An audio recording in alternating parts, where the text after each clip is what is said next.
소설 들려주는 여자.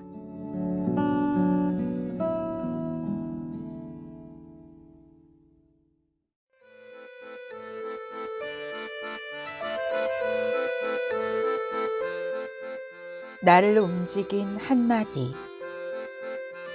머뭇거리지 말고 시작해.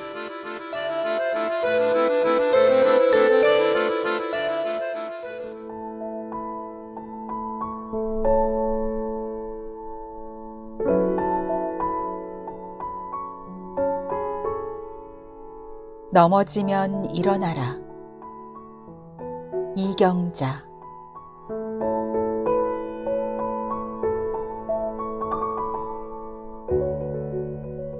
아주 오래전에 조각을 전공한 후배가 내림굿을 하게 됐다.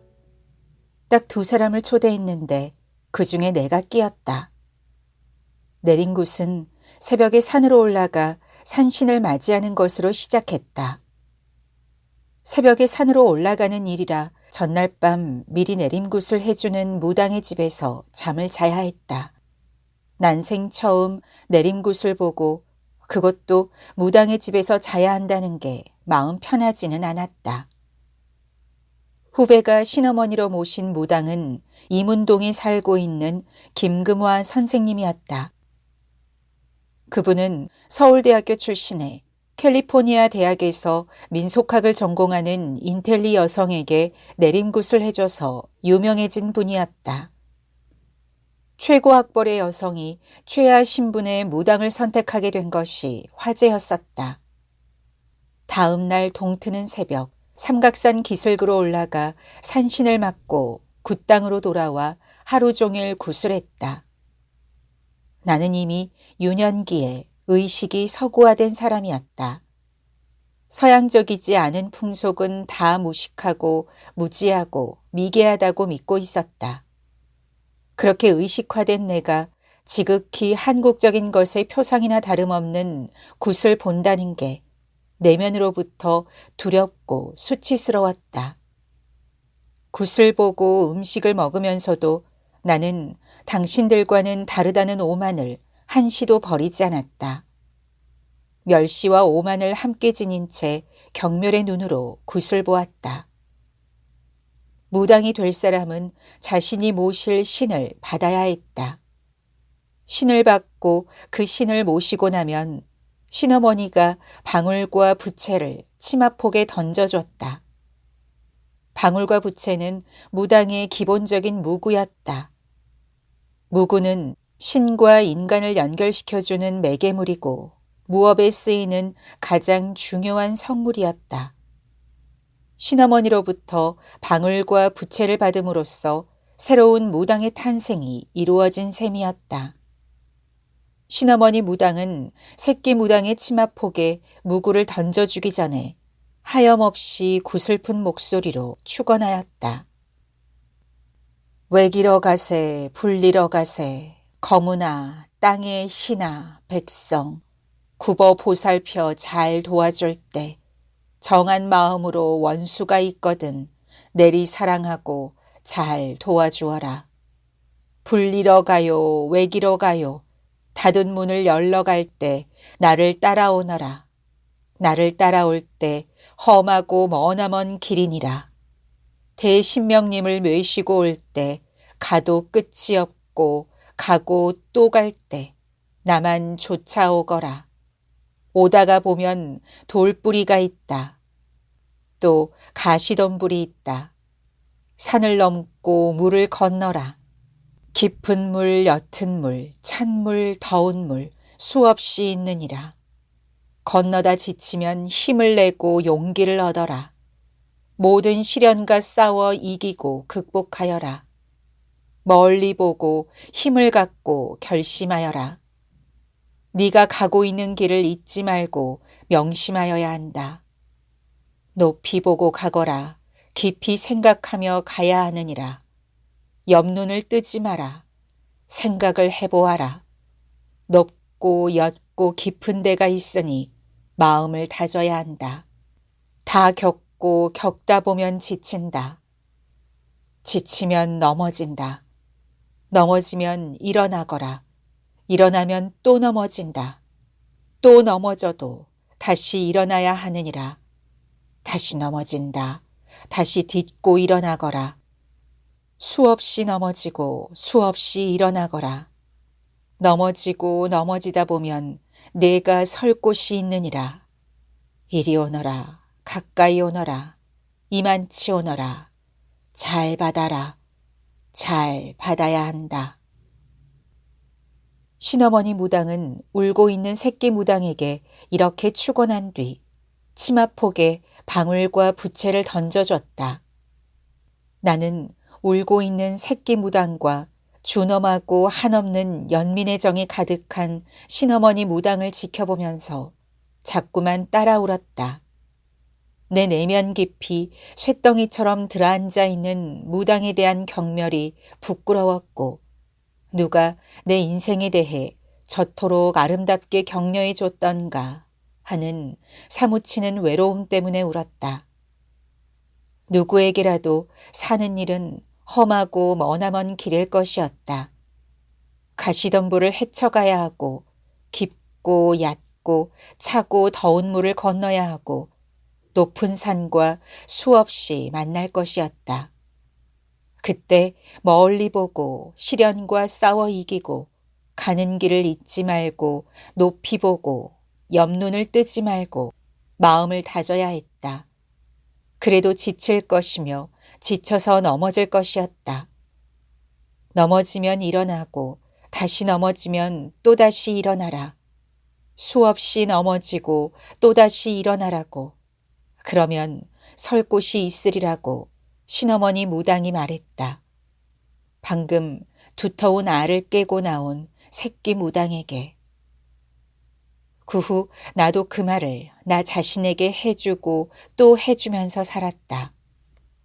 넘어지면 일어나라. 또 넘어지면 또다시 일어나라. 내가 설 곳이 있으리라.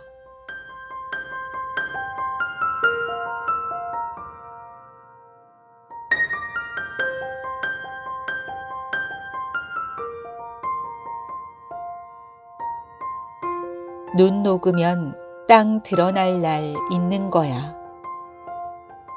백창호.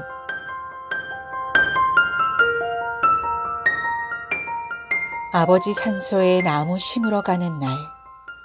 흙먼지길 50리 마음 심으러 가는 날. 하늘살이 3년 된 아버지. 요즘은 뭘 하며 지내시나. 세상엔 다시 봄이 와 아버지 그리 좋아하시던 진달래도 산마다 붉게 타는데 지내실 만한지 겨울은 잘 나셨는지 올봄엔 진달래 꽃잎 따다 술이나 담글까 그 내음에 취해 노래나 몇 개 만들게 아버지 산소에 나무 심으러 가는 날 따뜻한 봄볕 아래 한잠 자러 가는 날. 아버지 산소에 나무 심으러 가는 날. 전문. 사는 게 아주 힘들 때, 곁에 아무도 없어 몹시 외로울 때, 어디에도 희망의 별이 보이지 않아 막막할 때, 나는 오포리에 간다. 아버지 무덤이 있는 동산에 올라가 한동안 서성거리다 온다. 무덤에 기대 한참 하늘을 바라보기도 하고 무덤 앞에 서서 아주 높은 데 올라온 것처럼 조금 거만하게 세상을 내려다보기도 한다. 거기서 피는 담배는 참 맛있다. 아버지도 담배를 좋아하셨는데 교회 사람들이 보면 불편할까봐 사람들이 없는 외진 곳이나 다른 동네에 갔을 때만 피우곤 하셨다. 늦둥이로 태어난 나를 아버지는 참 예뻐하셨다. 내가 걸음마를 뗀 뒤부터는 어디든 데리고 다니셨다. 전차를 처음 타본 것도 아버지가 담배 피우는 모습을 처음 본 것도 그때였다. 그렇지만 나는 아버지가 담배를 피운다는 것을 식구들은 물론 아무에게도 얘기하지 않았다. 내가 처음 가졌던 비밀이었다. 자식들에게 엄하던 아버지가 우리 형제들을 다 모아놓고 회초리를 들 때도 내 차례가 되면 아버지는 어머니에게 눈치를 보내곤 했다. 얼른 말리라는 신호였다. 아버지의 막내 봐주기는 아버지가 돌아가실 때까지 계속되었다. 고등학교 때는 내 이름으로 된 통장에 들어오던 장학금을 몰래 다 빼서 써버린 적이 있었는데 아버지는 나중에 그 사실을 알고서도 녀석 참 하고는 그만이었다. 내가 초등학교 5학년 때 이야기다. 교회 장로이던 아버지가 건축위원장인가 뭔가 하는 자리를 맡아 교회를 새로 짓는 일을 하고 있었는데 무슨 문제가 있었는지 건축 책임자이던 아버지에 대해 이런저런 말들이 떠돌았던 모양이다. 어느 날인가 잠을 자다가 늦은 시간에 어머니 아버지가 나누는 얘기를 듣게 되었다. 어머니가 아버지에게 참 답답한 양반이라고 하면서 왜 사람들에게 있는 그대로 다 얘기하지 않느냐고, 그런 소리를 들으면서도 왜 아무 말도 하지 않느냐고 쏘아붙이고 있었는데 얼마 동안 듣기만 하던 아버지가 짧게 한마디 했다. 눈 녹으면 땅 드러날 날 있는 거야. 몸으로 말하는 것 이상의 말이 어디 있어. 어린 내가 그 말뜻을 제대로 알지는 못했겠지만 그 말이 참 그럴듯하게 느껴졌었다. 그리고 아버지가 참 든든해 보였다. 내가 어른이 되어 한참 분주하게 활동하던 때 무슨 일로 한동안 사람들 입에 오르내린 적이 있다. 나는 무척 속이 상했다. 소문은 무성했지만 아무도 내게 그 소문에 대해 묻지 않았다. 하루는 나를 아끼던 어른 한 분이 어디선가 그 소식을 듣고 나를 조용히 불러 그 소문에 대해 묻고는 왜 사람들에게 이건 이렇고 저건 저렇다고 속마음을 다 얘기하지 않느냐고 했다. 그때 문득 어릴 적 들었던 아버지의 한마디가 내 안에서 다시 살아났고 나는 그분에게 그대로 얘기했다. 눈이 아무리 많이 덮여 있어도 눈 녹으면 언젠가 땅 드러날 날이 있을 거라고.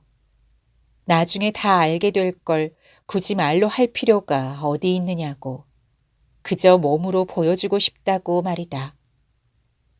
조금 느리고 답답할는지는 몰라도 나는 그게 더 좋다. 그게 더 참다운 것 같다. 나는 내 멋대로 산다. 누가 뭐래도 내가 하고 싶은 것을 하면서 산다. 나처럼 사는 게 나밖에 없다 하더라도 나는 나다. 오늘도 나는 그냥 나로 산다. 이 세상에 하나밖에 없는 나로 말이다. 아버지도 아마 그걸 더 좋아하실 거다.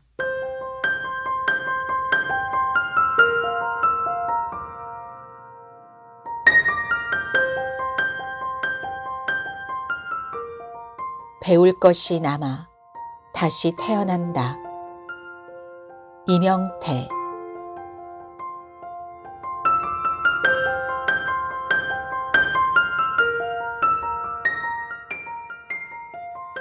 여러 해 전에 어떤 일로 마음에 깊은 상처를 받은 적이 있다. 사람이 무서워지면서 산다는 일 자체에 환멸이 느껴질 정도로 힘든 시간이었다. 의연히 잊어버리려 아무리 노력해도 끝내 억울함이 사겨지지 않고 수시로 노여움만 치솟아올라 견딜 수가 없었다. 오해가 묘하게 얽혀있는 일이어서 싸움으로 풀 일이 아니다 보니 나중엔 분노의 방향이 나 자신에게로 향했다. 이른바 자학이다. 이 천하의 한심하고 바보 같은 놈, 그 나이 먹도록 세상이 이렇다는 걸 그리도 몰랐단 말이냐. 한동안 그렇게 깊은 자조와 무력감에 빠져 지냈다. 정말 고통스러울 때엔 술도 마시지 않게 된다는 걸 그때 처음 알았다.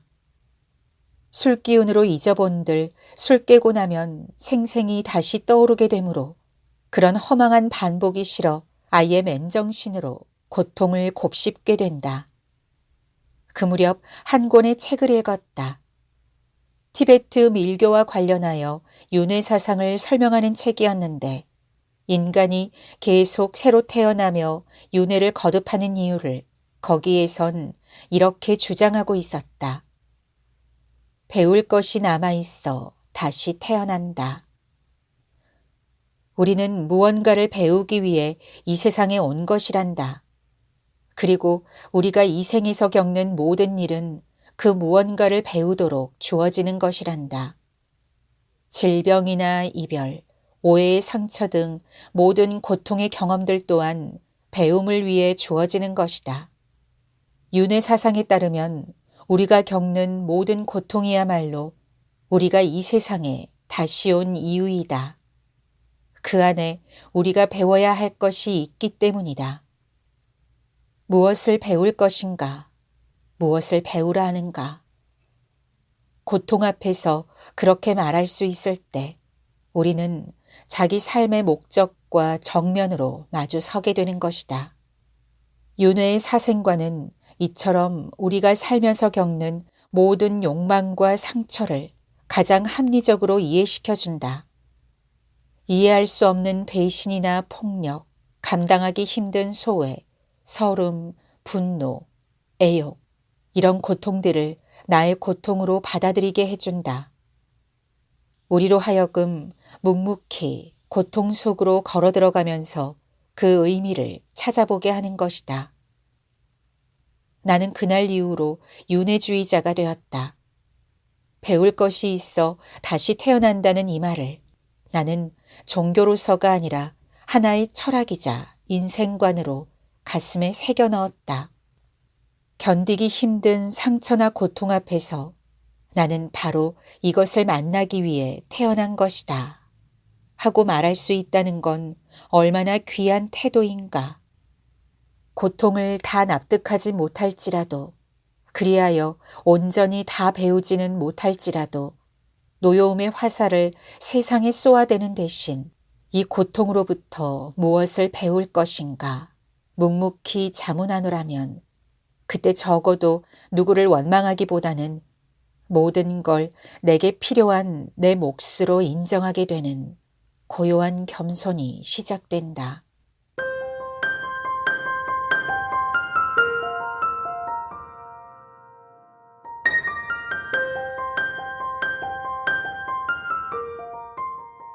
우주에서 바라다 보라. 강인선.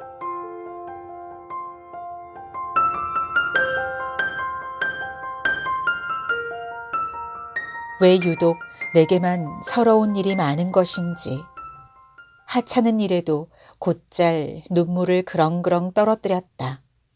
물론 아주 어렸을 때의 이야기다. 웬만해선 분이 잘 삭지 않아서 어린 나이에도 그렇게 사는 게 괴로웠다. 내 기억의 창고 가장 밑바닥을 들추면 지금도 가슴이 아련해지는 추억이 숨쉬고 있다. 물리 선생님이었던 아버지는 우주의 역사라는 원색 도감을 펼쳐놓고 그날도 무엇 때문인지 작은 일에 서럽게 울고 있는 어린 딸을 우주 속으로 이끌었다. 봐라 봐, 이게 지구다. 우주에서 바라다 본 지구. 예쁜 그림책을 보며 하늘나라 천사들의 꿈을 키울 나이에 태양계를 담은 우주의 모습은 충격 그 자체였으니 눈물을 훔치며 뿌연 시선으로 우주를 내려다보자 두려움이 엄습했다.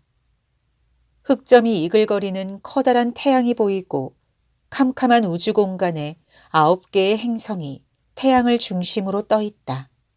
그 세 번째 별이 바로 우리가 살고 있는 지구다. 행성 중 토성은 띠를 둘렀고 화성은 달이 2개다. 해왕성, 명왕성, 별들의 자전과 공전, 중력과 인력 등등 아버지의 광활한 우주 이야기는 두렵고도 경이로웠다. 은하계, 안드로메다 성운, 수천억 개의 별이 떠 있는 우주, 그리고 그 너머까지.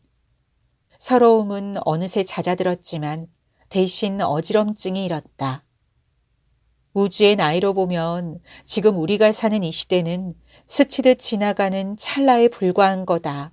먼지에 불과한 이 찰나를 살면서 사소한 일로 괴로워하는 것은 어리석은 거야. 아버지는 등을 토닥여주면서 속 좁고 여린 딸을 위로했다. 우주에서 바라다 봐. 하찮고 하찮은 일에 괴로워 말고. 그 말을 듣는 순간 아득해지면서 아버지의 이 한마디가 딸의 가슴에 시리게 와닿았다. 그것은 영원히 잊지 못할 아주 특별하고도 생생한 경험이자 감동이었다. 우주. 그래, 우주에서 바라다 보자. 우주에서 보면 지금의 이 괴로움은 순간이고 이 정도의 슬픔은 아무것도 아닌 거야.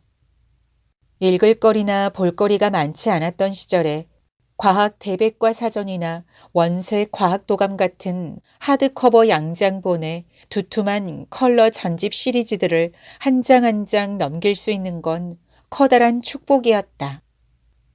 본 그림을 또 보고 깨알 같은 글들을 읽고 또 읽었다. 두려움과 호기심이 교차하는 서늘한 심정이었지만 책을 펼치면 우주로 한없이 빠져들 수 있어서 좋았다.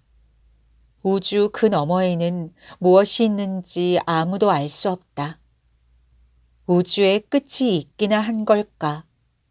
그 끝이 진정한 끝이 아니라면 그 우주는 어린 딸의 머릿속에서 거대한 상상의 파도를 타고 끝없이 펼쳐졌다. 삶이 버거울 때면 딸은 눈앞에 펼쳐진 우주에 떠서 지구를 바라다보는 은밀한 상상을 하게 된다. 우주, 저 높은 곳에서 내려다보기. 지구는 항상 그녀의 발 아래서 작은 공처럼 빛나고 있다. 손바닥만한 세상, 한 점으로도 느껴지지 않는 세상의 덧없음. 상상 속의 캄캄한 우주 공간에서 지구를 내려다보는 평온한 유영을 한다. 우주에서 바라다 보라. 아빠의 한마디는 성장기 내내 딸의 영혼을 돌보아 주었고 인생의 고비마다 그녀를 보듬어주는 위로의 메시지로 남아있다.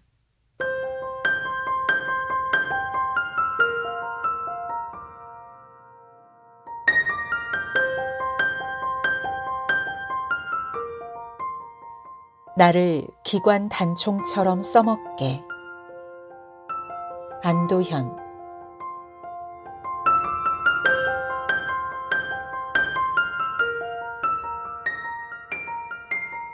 1989년 8월부터 1994년 2월까지 내 이름 앞에는 해직 교사라는 말이 붙어 있었다. 해직 교사라는 말을 들을 때마다 내 마음속에는 두 가지 심리 상태가 서로 충돌하곤 하였다. 기꺼이 한 시대를 짊어지고 가려는 자의 자긍심이 그 하나라면 때로 주변의 따가운 눈총 때문에 생기는 현실적 모멸감이 그것이다. 연탄재 함부로 발로 차지 마라. 너는 누구에게 한 번이라도 뜨거운 사람이었느냐? 너에게 묻는다. 전문. 내가 쓴 시 중에 꽤 많은 분들이 기억해주는 작품이다. 제목은 너에게 묻는다이지만 실은 나에게 엄중히 묻고 나를 아프게 채찍질하자는 뜻으로 쓴 시다. 나 아닌 다른 이에게 한순간이라도 뜨거운 사람이 되는 일. 그것으로 학교에서 쫓겨난 자의 비애를 스스로 다스리고자 했다. 그래야만 그 가파른 시대를 견뎌낼 수 있을 것 같았다. 특별한 직업 없이 전교조 사무실에서 상근을 하는 동안 내가 주로 하는 일은 학교를 방문하는 것이었다.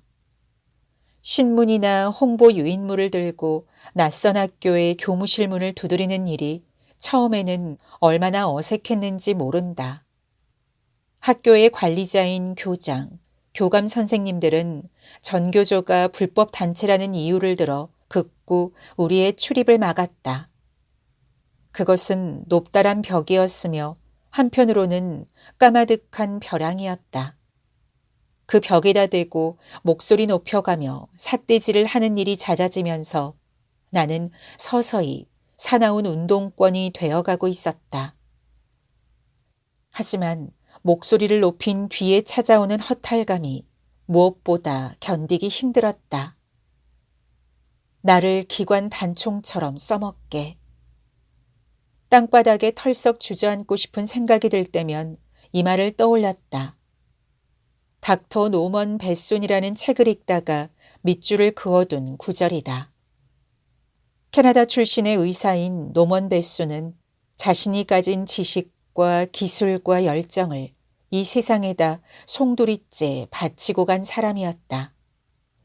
그도 유수한 개업이로서 물질적인 부를 쌓으면서 누구보다 안정된 생활을 향유할 수 있었다. 그러나 1920년대 중반의 현실은 그를 현실에 안주하는 의사로 가만 놔두지 않았다.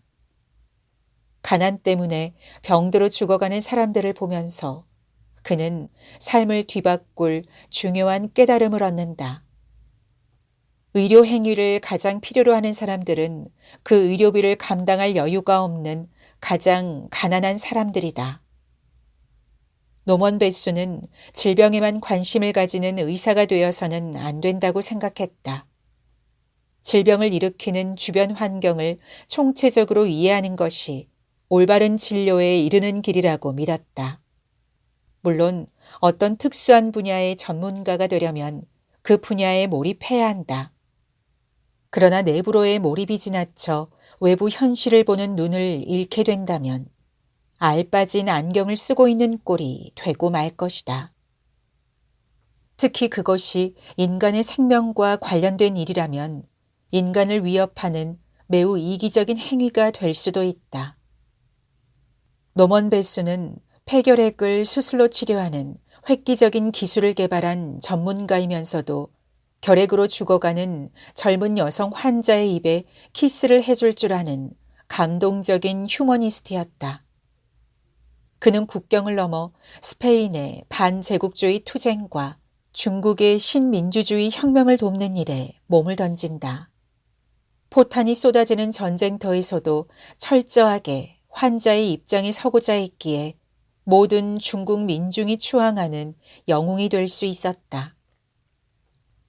그는 헌신적으로 부상병을 수술하던 중 손가락에 폐혈증이 감염되어 죽어가면서 자신을 기관 단총처럼 써먹으라고 소리쳤다. 그때 그의 나이는 49이었다.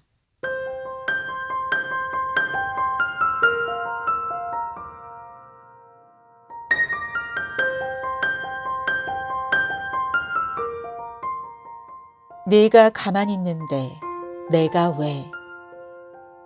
천경수.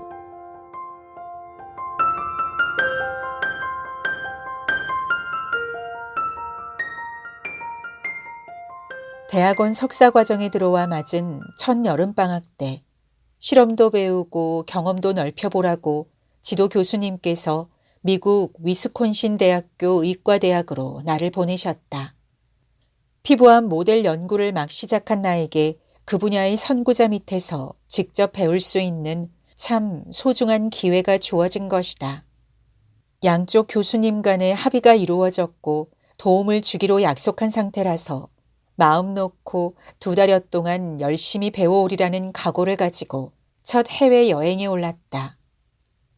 미국에 도착한 바로 다음 날 시차 적응도 되지 않았지만 실험실 적응을 위해 바로 등교하여 분위기 파악에 나섰다. 실험실 구성원 중 한 사람이 실험실의 구조며 실험기구가 있는 위치, 논문을 찾을 수 있는 도서관 등 연구에 도움이 될 만한 사항들을 알려주었다.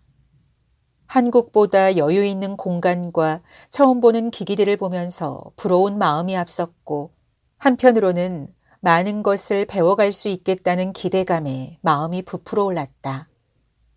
다음 날부터 관련 논문을 열심히 찾아 복사하고 읽기 시작했다. 많은 논문을 읽고 난 후 실험할 준비가 되었다고 생각됐지만 어느 누구도 나에게 실험을 가르쳐주는 사람이 없었다. 하지만 교수님끼리 서로 도와주기로 약속이 되었으니까 때가 되면 누가 날 지도해 주겠지. 어련히 알아서 가르쳐 줄 텐데 내가 자꾸 재촉하고 보채면 이 사람들이 싫어할 거야. 라고 생각하며 일주일을 기다렸다. 서서히 초조한 마음이 들기 시작했다. 이러다간 아무 실험도 배우지 못하고 돌아갈 거라는 절망감에 이어 믿었던 교수님에 대한 배신감마저 들기 시작했다. 기다리다 지친 나는 나와 나이가 비슷해 보이는 홍콩 출신 석사과정 학생에게 따지기 시작했다. 왜 아무도 날 가르쳐 주지 않느냐고. 그 친구는 어이없다는 표정을 지으며 이렇게 말했다. 네가 가만히 있는데 왜 내가 널 가르쳐야 하니? 무엇을 어떻게 언제 배우고 싶은지 네가 요구해야지. 우리가 어떻게 모든 것을 알아서 네가 필요한 걸 알려주니? 그 말을 들은 난 얼굴이 붉어졌고 순간 머리가 멍해지는 것 같았다.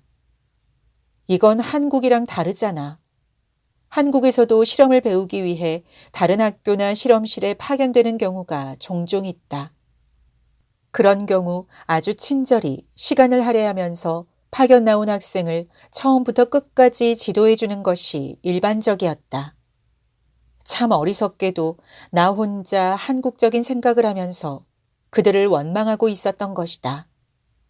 그런 말을 들은 나로서는 더 이상 기다릴 수만은 없었다.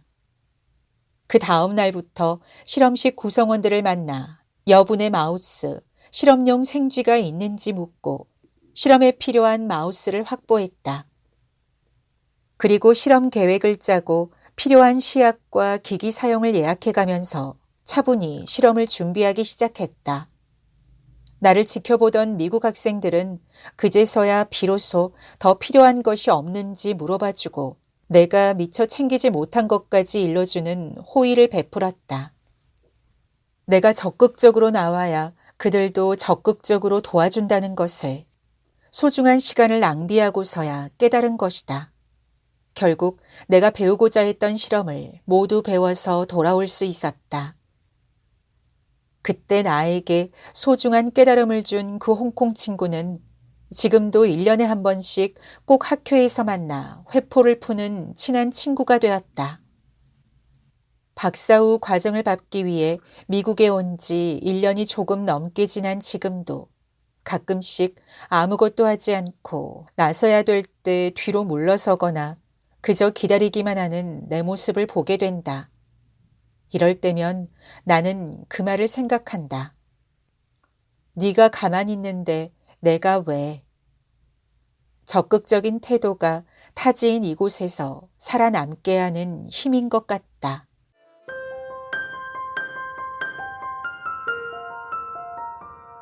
큰 열매를 맺는 꽃은 천천히 핀다. 이순원.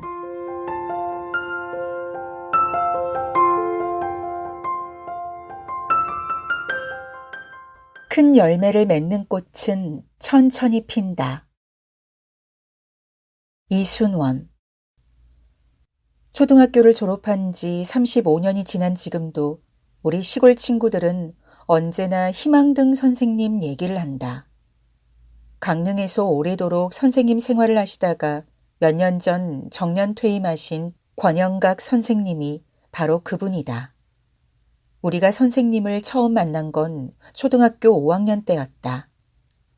전기도 들어오지 않는 대관령 아래 산간마을에 그때 나이로 25살쯤 된 새신랑 선생님이 전근을 오셨다. 다른 선생님들은 강릉에서 자전거로 통근하셨지만 선생님은 정근 온 지 한 달 만에 학교 옆에 방한칸을 얻어 사모님과 함께 들어오셨다. 도시 아이들보다 상대적으로 불리한 여건에서 공부를 하는 우리들을 위해 일부러 산골 마을로 들어와 신혼살림을 차리신 것이었다. 그때 우리는 너무 어려 그 뜻을 잘 몰랐다.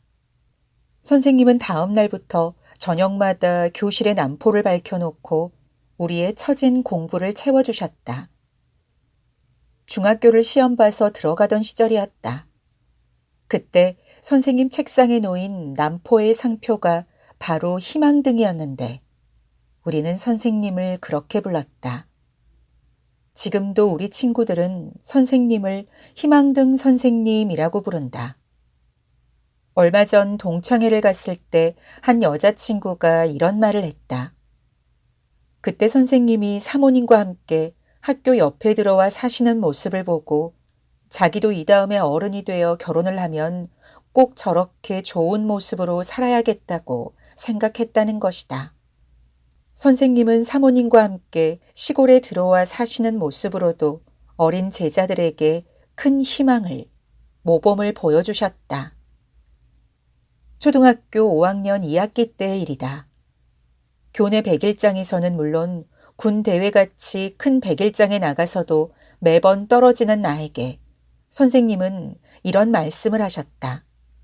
그때 군 대회에 나가 아무 상도 받지 못하고 빈손으로 돌아온 다음이어서 어린 마음에도 나는 참으로 큰 낙담을 했었다.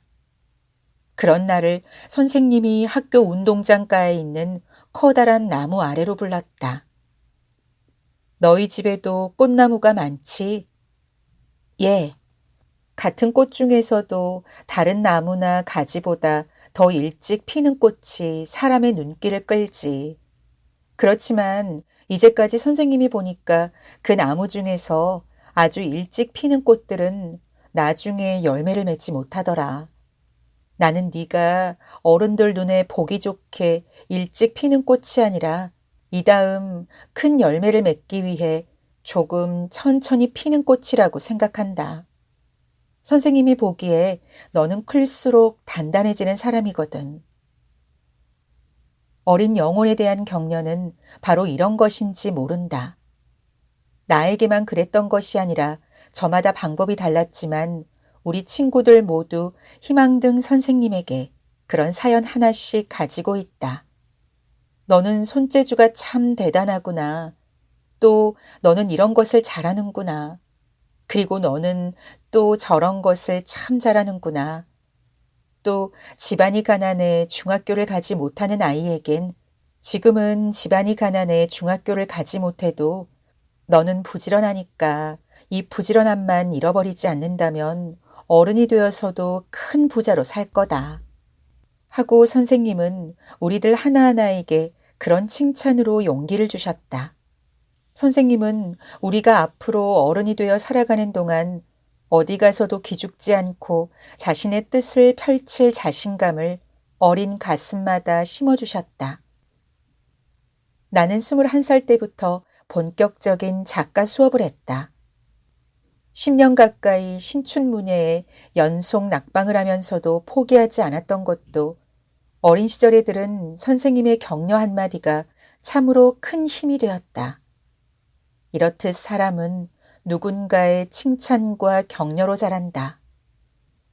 지난번 배웠을 때 선생님은 어른이 된 다음에도 우리 친구들을 하나하나 칭찬하며 훌륭한 제자들을 두고 있는 것이야말로 얼마나 좋으냐고 하셨지만 정말 훌륭한 선생님을 마음속에 두고 있는 것이야말로 얼마나 아름다운 일인가.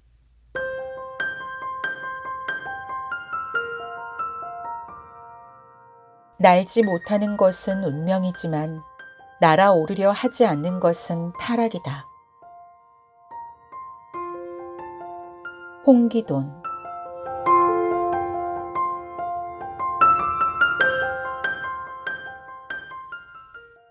삶이 허무하다고 생각했던 적이 있다. 1990년대 중반 즈음이다. 지저분한 현실이 변화할 조짐은 엿보이지 않았으며 끈적끈적한 욕망의 찬미가 마치 진보인 양 문학의 전반을 수놓을 때였다. 도대체 이해할 수가 없었다. 광장을 메우던 그들은 모두 어디로 가버렸나. 나침반처럼 방향을 지시하던 이념이란 한낱 자기 최면에 불과한 것이었던가. 욕망이란 하나의 덫처럼 우리를 올가매는 그림자에 불과할 텐데 왜들 저렇게 그림자 놀이에 심취하는 것일까? 아, 삶의 질서에 몸을 내맡기면 저렇게 삶의 질서에 중독될 수도 있구나 하는 생각. 그로 인해 삶의 질서로부터 가급적 멀리 떨어져 살고자 노력을 했고 거기에서 죽음의 매혹을 느끼기도 했다.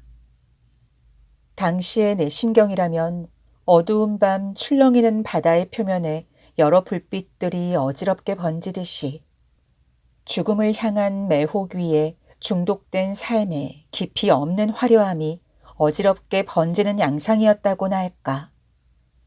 인간의 삶을 생각할 때면 저주받은 운명이란 단어가 자연스럽게 떠오르곤 하던 때였다. 그렇게 몇 년을 허비하던 도중 발견한 구절이다. 날지 못하는 것은 운명이지만 날아오르려 하지 않는 것은 타락이다. 만약 이 꽉 막힌 삶의 질서에도 헤쳐나갈 하나의 탈출구가 존재한다면 운명의 발견과 타락의 거부 사이에 놓이는 것이 아닐까라는 섬광처럼 스치던 놀라움. 순간 삶에 내재하는 팽팽한 긴장을 사랑스럽게 깊숙이 끌어안을 수 있게 되었다. 우리가 살고 있는 사회는 불완전하다. 이제까지 쭉 그래왔고 앞으로도 여전히 그럴 것이다.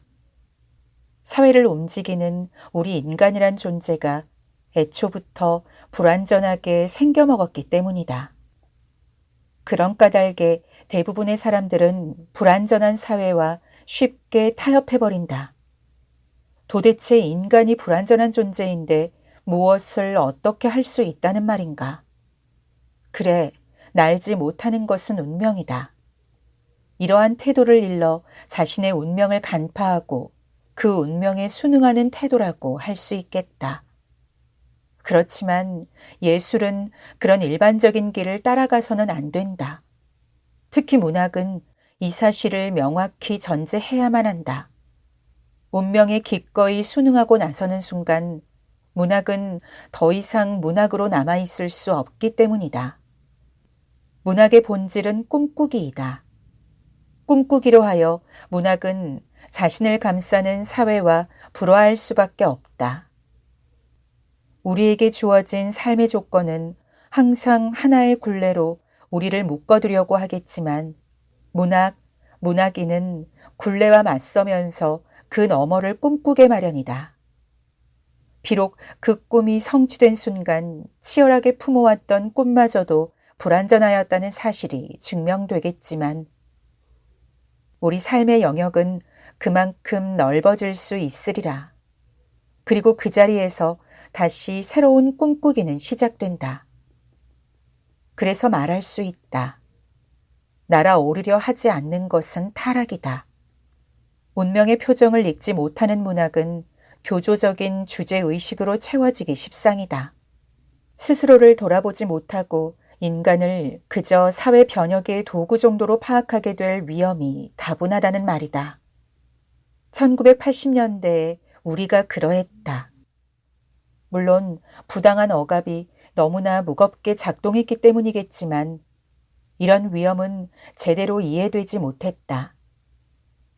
막강한 적 앞에서 우리는 조금쯤 들려 있었으며 그로하여 우리는 쉽게 하나가 되어 앞으로 달려갔다. 운명의 표정을 흘깃 돌아본 순간 저마다 환멸을 내며 쉽사리 타락으로 빠져든 것은 바로 그 때문이다. 나는 왜 문학을 하는가? 운명의 표정을 읽으면서 동시에 그러한 운명에 맞서기 위해서이다. 운명의 발견과 타락의 거부라는 그 긴장을 끌어안으며 그 긴장 위에서 나는 내가 인간으로서 존엄하게 살아있다는 사실을 확인한다. 이게 내가 선택한 길이다.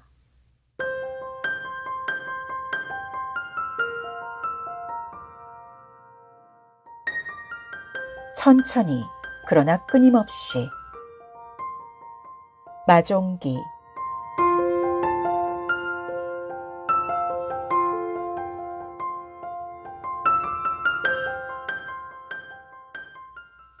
의대를 졸업하고 군의관 생활을 끝내자마자 나는 의사 수련을 위해 고국을 떠났다.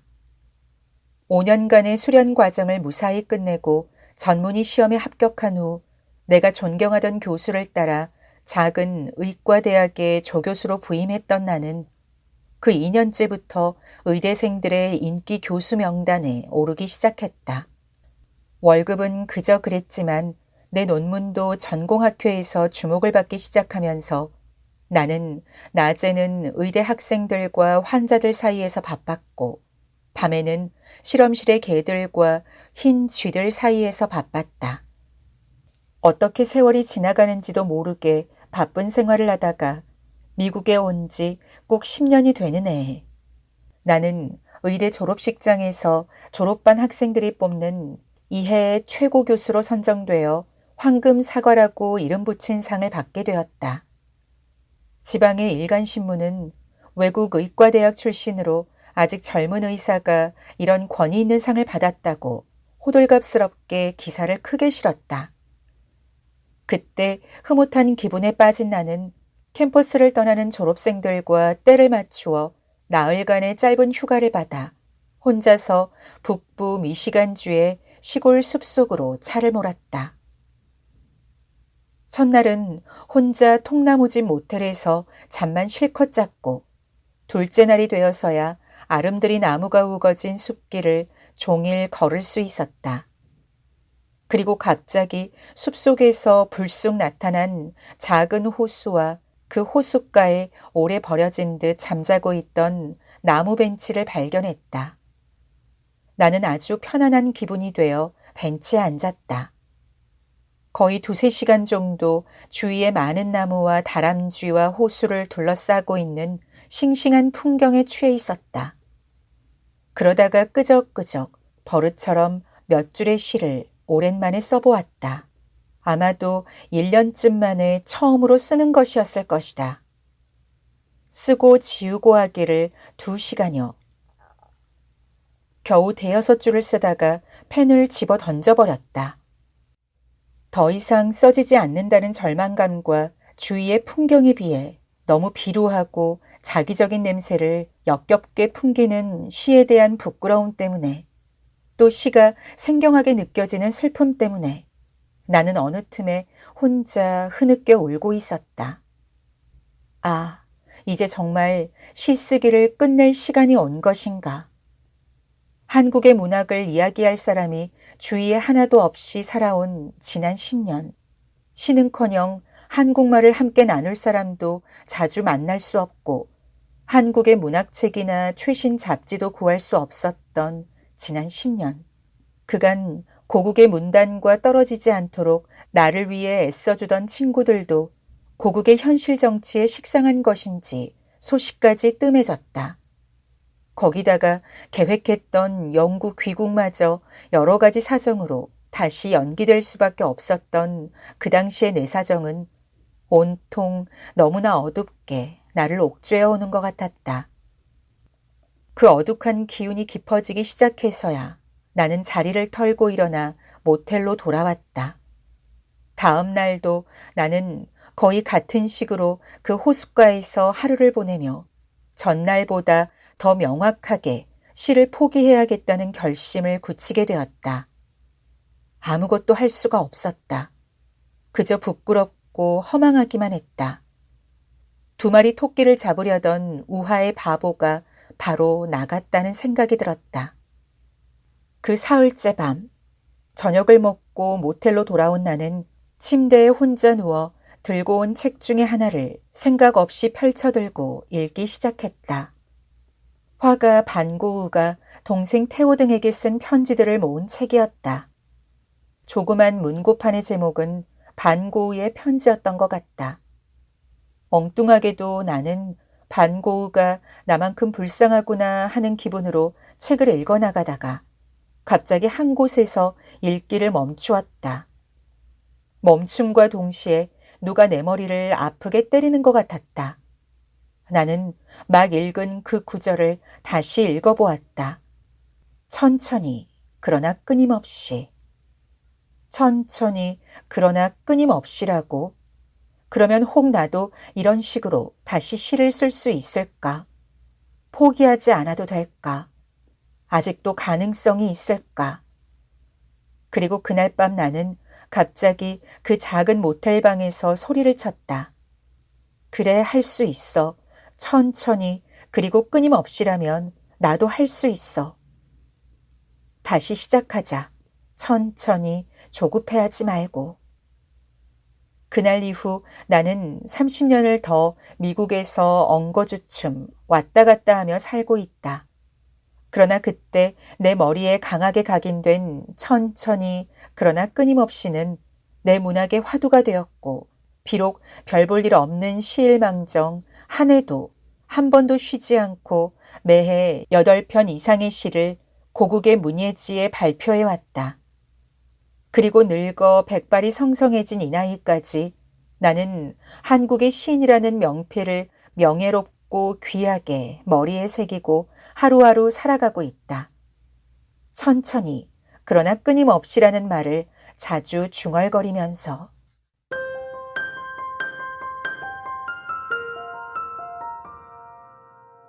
크나큰 절망이 결의로 변해간다.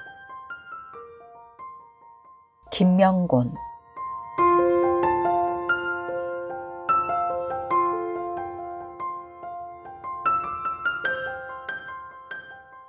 나는 가끔 배우 지망생들에게 연기를 한다는 것은 짙은 안개에 쌓인 높은 산을 오르는 것만큼이나 힘들다는 얘기를 한다.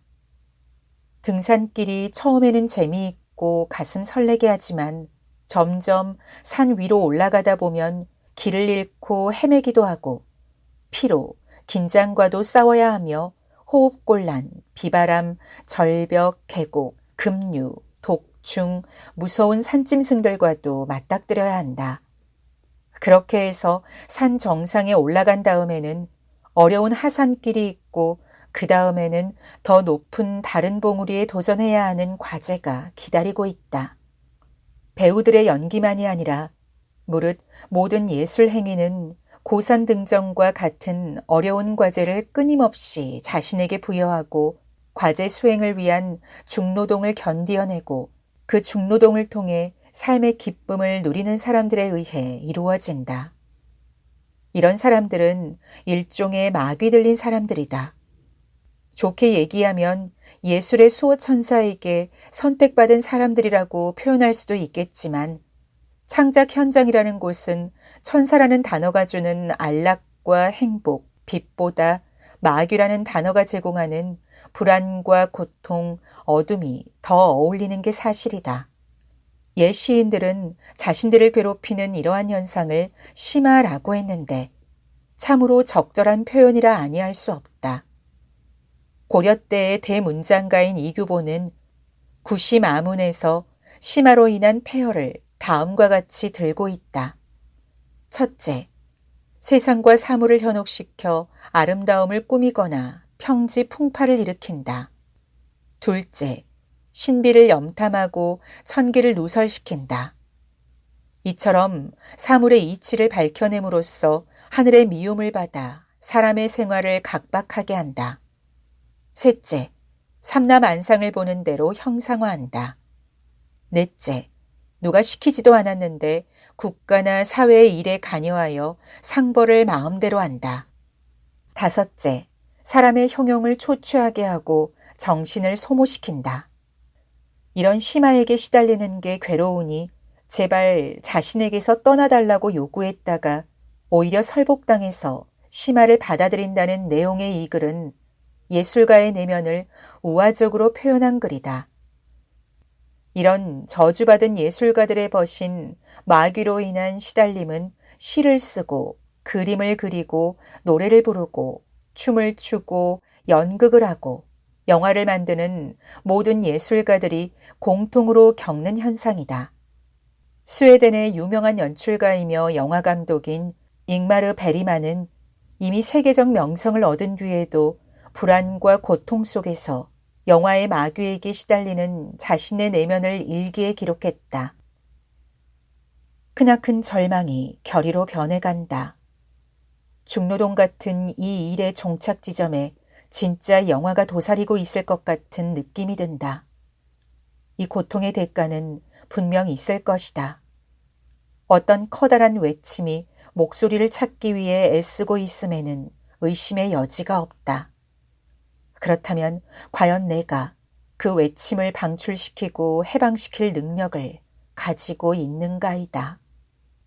1974년 10월 13일 일요일 창작일기.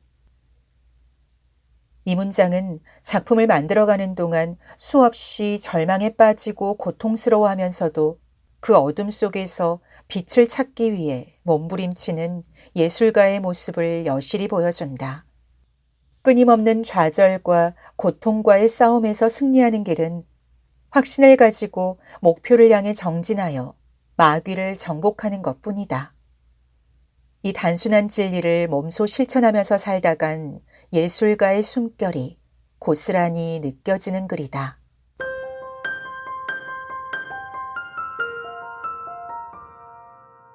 일하라고 가난한겨. 김종광.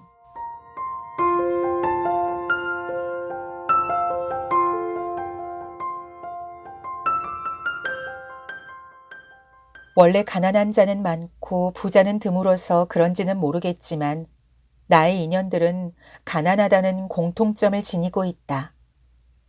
나는 가난한 집에서 태어나 가난한 마을, 가난한 고을에서 성장했고 가난한 도시에서 가난한 집 출신들만 우글거리는 대학을 다녔다.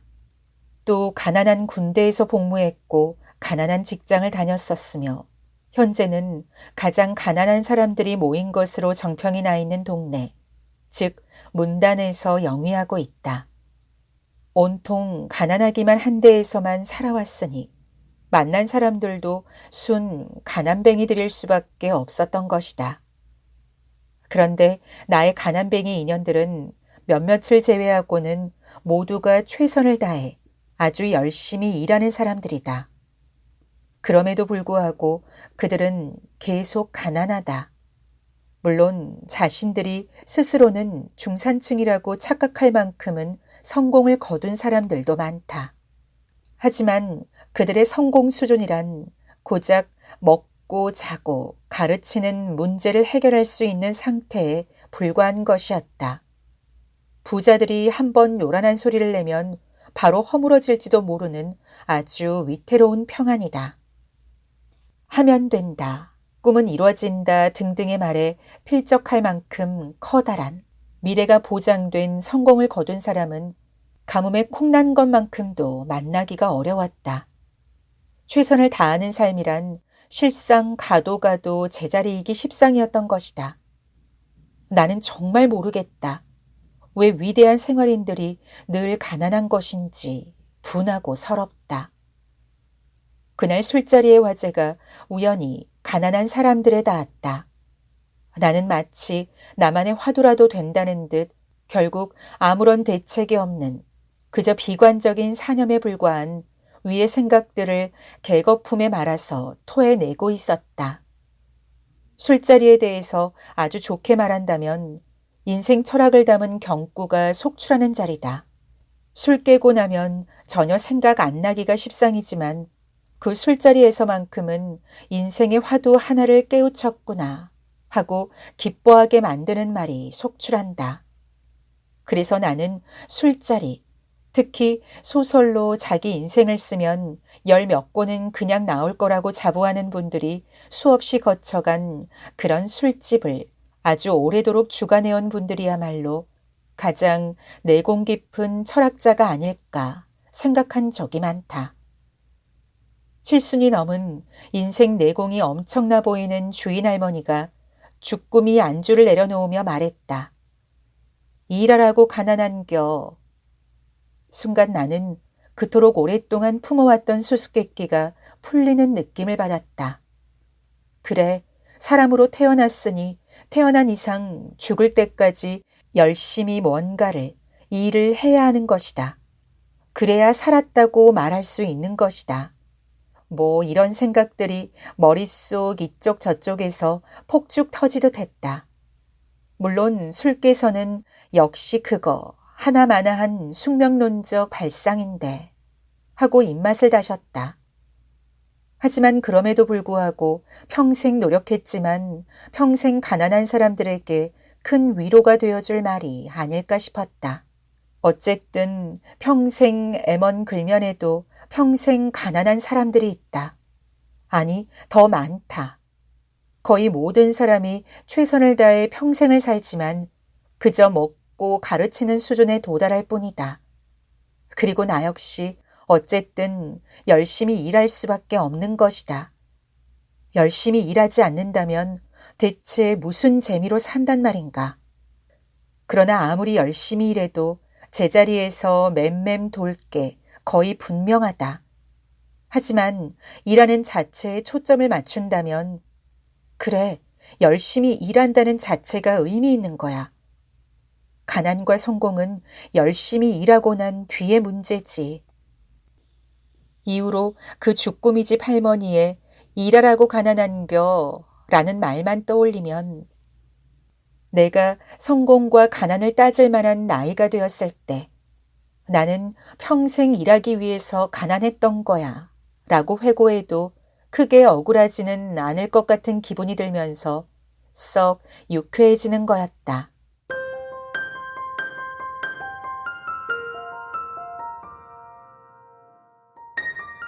땅에 넘어진 자, 그 땅을 짚고 일어나야 한다. 이 문제.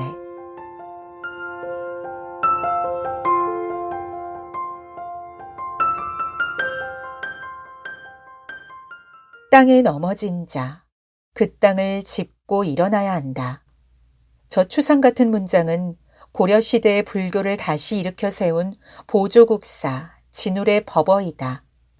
인지이도자, 인지이기. 진울의 말씀이 어떤 맥락에서 나온 것인지 나는 잘 알 수 없지만 사태의 핵심을 단숨에 관통하는 저 메시지는 다면체이다. 인간과 세계의 거의 모든 국면에 적용할 수 있기 때문이다. 10여 년 전 소설을 쓰는 선배를 따라 서울 시내 한복판에 자리 잡은 사찰에서 열린 한 강연회에 참석했다가 저 한마디를 얻어들었다.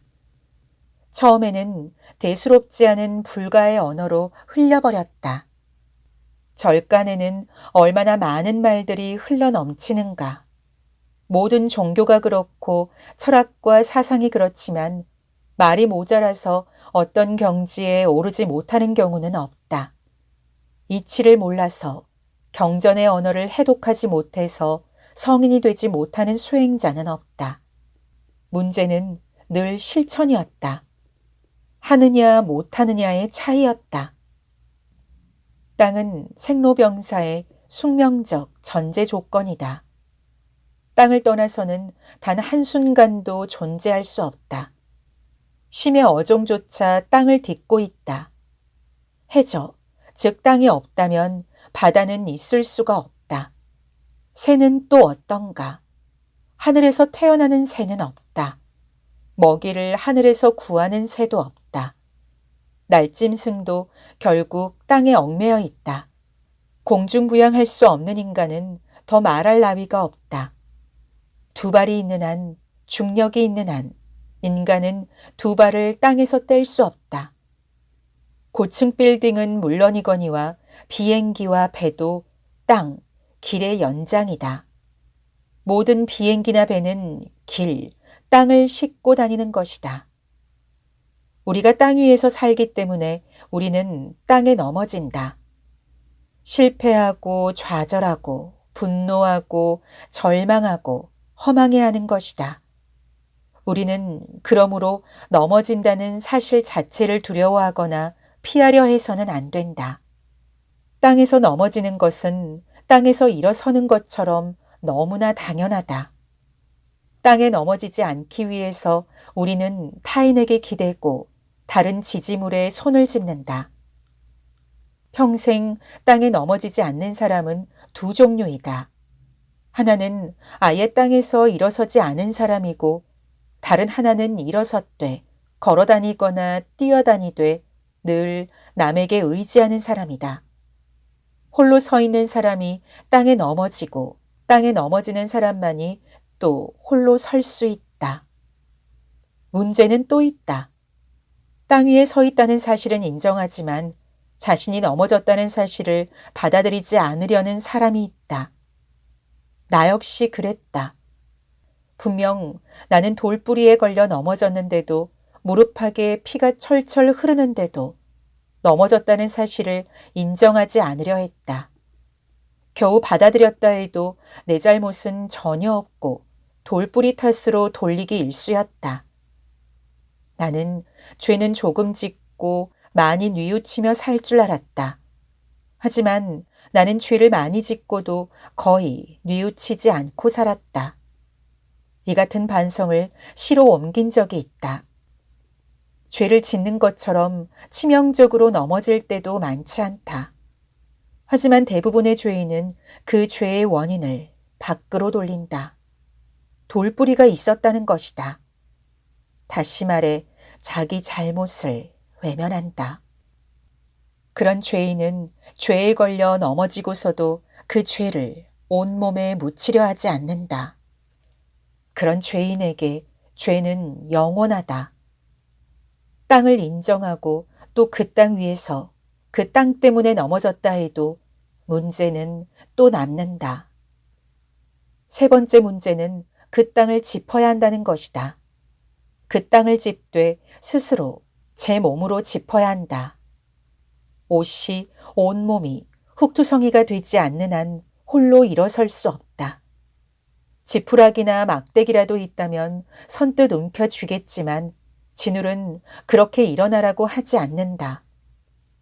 두 팔과 두 다리, 즉 기어이 온몸으로 혼자 힘으로 다시 일어서라는 가르침이다.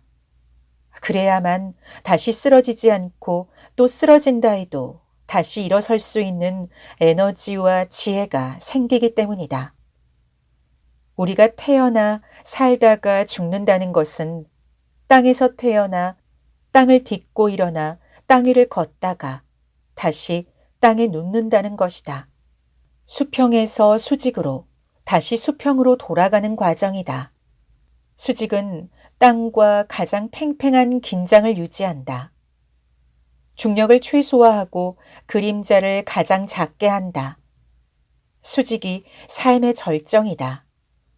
하지만 수직은 가장 위태로운 각도이다. 고통이다. 지지대가 없으면, 건장한 뿌리가 없으면 지탱하기 어렵다. 수직은 기울거나 넘어지게 되어 있다. 오래가지 못한다. 수평이 훨씬 평안하고 오래간다.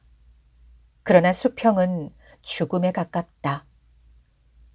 땅에서 태어나 땅으로 돌아가는 우리들이여, 땅에 넘어지지 않기를 함부로 바라지 말자. 다만 땅에 넘어졌으면서도 양탄자 위에 넘어졌다고 오해하지 않기를 바라자. 넘어진 탓을 외부로 돌리지 않기를 바라자. 넘어졌다면 돌뿌리를 탓하지 말고 전방을 주시하지 못한 자신의 두 눈을 자책하자. 그리하여 넘어진 바로 그 자리에서 진흙투성이 만신창이가 되어 다시 일어나자. 그렇게 일어선 사람만이 자기 삶의 온전한 주인이 될 수 있다. 또 그런 사람만이 쓰러진 누군가를 도와 일으켜 세울 수 있다.